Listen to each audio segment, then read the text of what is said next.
So what is up, everybody? Right here we're on our first documented scooter ride. So here in China, normally we'll like honk twice if you want to pass somebody, and later on in the video you'll see me honk twice as I come around like a corner like this. So head on into traffic. I know. Damn. So yeah, that building that you see right there with the lights is our job. That's where we work. It's named Mumbat, and if we get into a taxi, the Chinese word for it is Mumbata. So yeah, as usual, I just honk as I come around corners sometimes, and we normally see security guards do sit on the side of the road. Look at this tight squeeze right here. Boy, I tell you.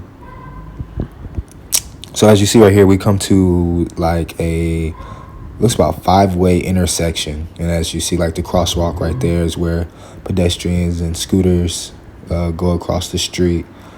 And I can tell you, I could have went like right there with that dude on the scooter right there. But I was like, nah, bro, I'm good. I'm just going to sit right here until I know I have a clean go.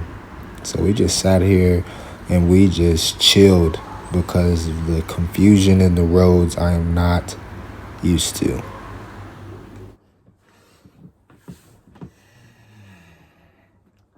We back. You look good, babe. A woman, a few words. I love it. All right, we back. You asked for this. Name this movie.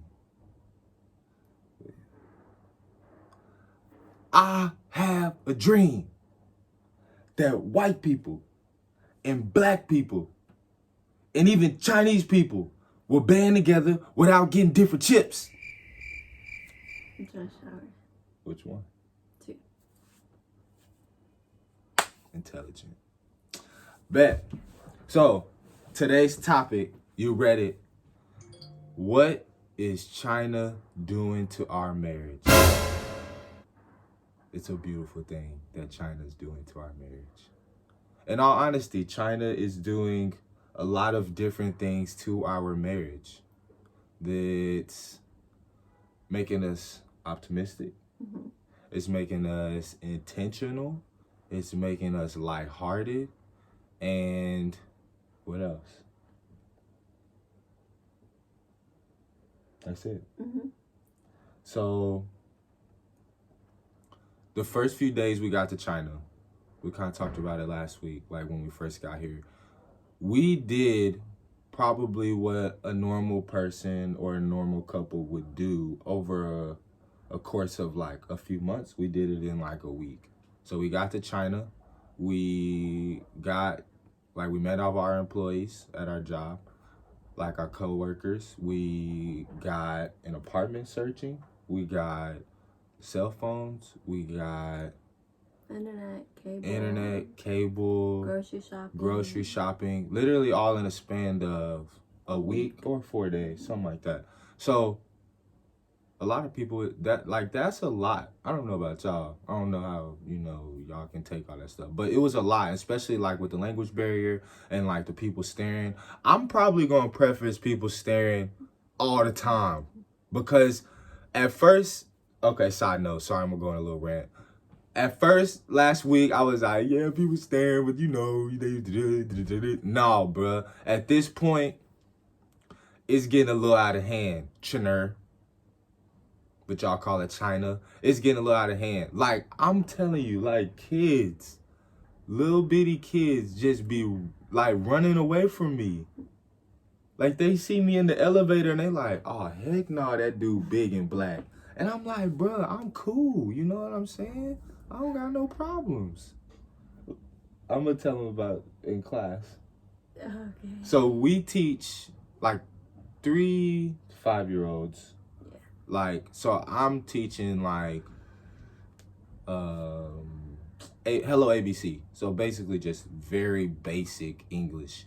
And it's like 3 3-year-olds. I'm only supposed to have 3-year-olds to like 3 or 4-year-olds. But sometimes the higher ups be throwing little 2-year-olds in there. So we were playing a game. All of the chairs, so think of musical chairs. All of the chair backs are like to each other, and it's 3 chairs in the middle, and there's words on the outside. You following me? There's like happy, sad, wonderful, good, great. All of the basic emotions. We were playing this game that the kids sit down in a chair. They have like a stuffed animal, and they'll run around. When I say go, they'll run around their chairs in a circle, and then I'll be like, I'm sad. And then I have to do all this stuff. I'm sad. And the kids have to run and find the word sad. So I was like observing like one of the like lead teachers or whatever, and he was like when the kids were running around the chairs, he would like chase them a little bit. He was like, ah, you know what I'm saying? Ah. I'm like, bro, that's a good idea. I'm gonna do that too.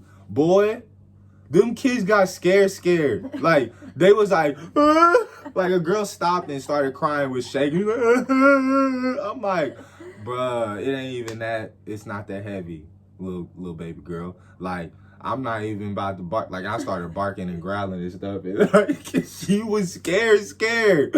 I'm like, bruh, I'm not about to hurt you. I got a job.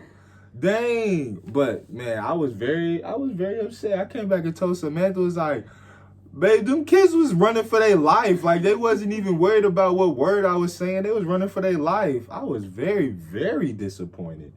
But sorry. What were you talking about? I don't even know what I was talking about. My rant's over. The first few days we got here, I remember now.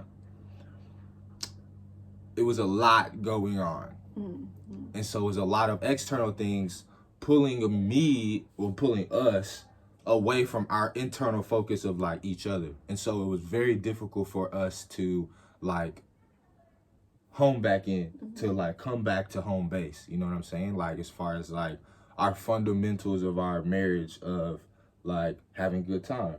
Like where's the source of our independent happiness?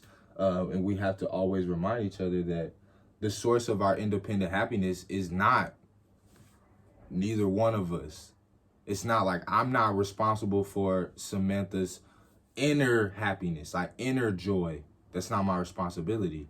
It's the Father's. And so we had to make sure that we were spending independent time like alone in prayer and whatever.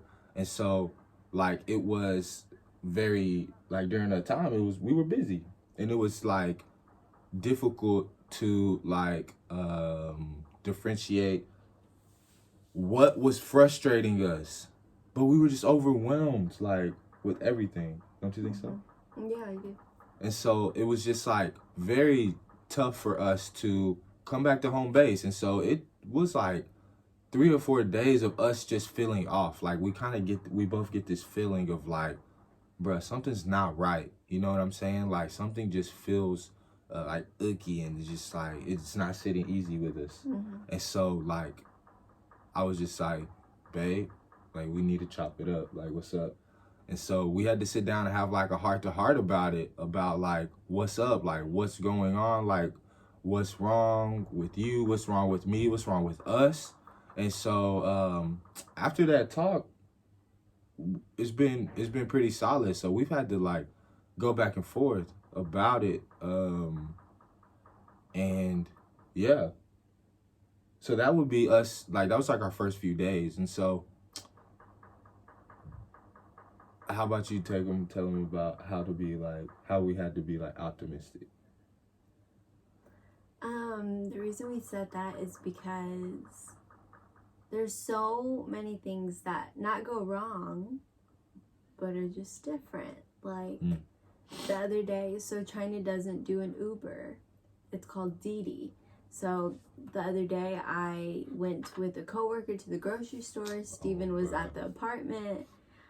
The girl called me a Didi, again, which is like an Uber. The guy gets lost. My WeChat, which is the text messaging app they use here in China, kicked me out, so I didn't have any communication with anybody. The man was lost. I don't speak Chinese. He didn't speak English. It was a 6-minute car ride. It took 20 minutes. I was driving around, had no idea. Facts. But I got home. But like situations like that where it's very easy to get upset about small things. Getting into a taxi and not being able to communicate with the taxi driver. Going to the grocery store and not knowing where anything's at and you can't read anything. Ooh, Lord. People staring at you. People see you and they're like, ni hao, hello, hello. And they're just happy to see you, but still sometimes you just don't want to be messed with. Going into class and having these kids kind of look at you dumbfounded because they've never seen a brown person before and they're scared. When we moved into our apartment, someone knocked on the door, but we were expecting a friend, and so I opened it. It was this little old Chinese man just trying to see what Americans moved into the apartment. So imagine you move into a new apartment, new building, everything looks different. And this little old man is popping his head into your apartment trying to see. Like, legit, like, what y'all got up in there, bruh? Like, what's that? Y'all got a y'all got a TV. Okay. I was like, bro, if you don't back up out the door, get out the door. What you doing? And like, cause Samantha had opened the door, and I was in the kitchen washing dishes, cause you know real men wash dishes. And I was like, Samantha was like, hey babe, this man's at the door. I'm like, what are you talking about? And so I come over to the door, like walking up to the door, and Samantha, like, he's like pushing the door, and Samantha's like holding the handle, like pulling, and he's pushing. And I'm like, I walk up because he hadn't seen me yet. So I walk up, and you know, he see a big black dude towering over Samantha, and he like, oh shoot, and like he like backed up. I'm like, what is even happening? I was very, very confused. So just having to make situations, just having to be lighthearted, understanding that we're in a new place, things are not going to go the way that we think. Yes. And so you're just having to make fun of the situation because it's very difficult sometimes. No, it is true. Like, and that just takes us into our next point, which was being lighthearted. Yeah. It's like, at first, when we first got here, Samantha, like, the staring started immediately. And it was like a reality check. Like, it was like, hey, like, the staring is happening right now as soon like as you pull up. while we were eating our first meal, people were like taking pictures of us, trying to like secretly take pictures. Yes. They wouldn't stop staring. All of the workers were on the side watching us eat. It was just... It's like, and so at first I was like, you know, it's not that heavy. Like, I was chilling and Samantha was bothered, which is perfectly understandable. Because in America, don't nobody give two craps about what we look like. You know what I'm saying? Like, we see brown people all the time. But like here, people are taking pictures, people are trying to like do all of this extra stuff, staring, kids running away, all of this stuff. And so now, like recently, I've had to express to Samantha that, hey, the staring is really bothering me now. Like, it's like over a period of time, it's getting under my skin because I'm like, bruh, like, I know your homie's been telling you, hey, it's another black dude in town. The word has to have gotten around town. Is what I'm thinking. The thing is that, like, imagine driving down a street or walking down a street where there's stores on both sides and people are coming out of the stores to watch you walk by. Oh, facts. Like, imagine, and like, I don't know. But this is just our experience. So, like, yeah. It don't really, like, probably attain to everybody. But our experience is people never stop staring. Like, I'll be on a bike. People still staring. I'm like, I'm riding past you. I'll be on an eBIKE, which is like just a motor scooter. People will be staring. Me and Samantha will be walking. People will come out of the shops, staff, customers, come out of the shops to watch us walk by. Or like asking to take a picture with us because they probably have never seen. And like, a brown person. I'm like, wow. Like, me and Brandon were at the gym the other day, like me and one of my friends were at the gym working out, and like a dude went into the yoga room, it's a glass, and was like taking a trying to snap a shot of us doing incline dumbbell press. And like I seen them because I know all of them think the same. They're like, oh, I need to get a picture of these black people. You know what I'm saying? I ain't never seen a black people lift that much weight. You know, whatever. He boo boo, and I caught him, and I looked at him. I was like, yeah, I see you, big dog. What's good? And I was like, hey, come here real quick. And he was like, he was shook. He was looking down at his phone and like peeked up a little bit. I was like, nah, come here. And he like comes outside, and I'm like, so like, what's up? Like, you trying to snap a pic? He's like, I'm sorry. He spoke pretty decent English, like he understood. I was like, I'm sorry. And I was like, come on, like, I would feel more comfortable. So it's a teaching lesson. I would feel more comfortable if you were to come up and ask me, hey, can I take a picture with y'all? Which is extremely inappropriate from the jump. Can I take I don't know. It's up and down. Can I take a picture with y'all? Opposed to, I want to take a secret picture. Like, it was just very bothersome for me. And then I'm just being like pretty transparent right now.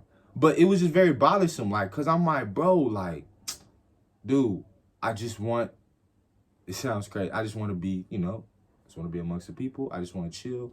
I don't want to worry about this. But so, like, I was like, bro, just ask next time. Like, just ask.